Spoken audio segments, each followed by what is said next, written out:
साताऱ्यात अवकाळी पावसाने थैमान. अचानक आलेल्या वळवीच्या पावसाने नागरिकांची धांदल उडाली.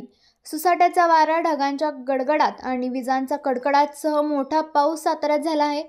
या आलेल्या वादळी वाऱ्याने कास येवतेश्वर रस्त्यावरील मोबाईल टॉवर कोसळला आहे. हा टॉवर 4 ते 5 गाडीवर कोसळून गाड्यांचे मोठे नुकसान झाले आहे. यात 2 जण जखमी झाल्याची प्राथमिक माहिती मिळत आहे. येवतेश्वर कास रस्ता 2 ते 3 किलोमीटर अंतरावर ठप्प झाला आहे. वाहतूक सुरळीत करण्याचे काम पोलीस प्रशासन करत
आपल्या तालुक्यातील जिल्ह्यातील बातम्या सर्वप्रथम पाहण्यासाठी आजच सातारा न्यूजला YouTube चॅनलवर सबस्क्राइब करा, लाईक करा, शेअर करा आणि बेल आयकॉन प्रेस करायला विसरू नका.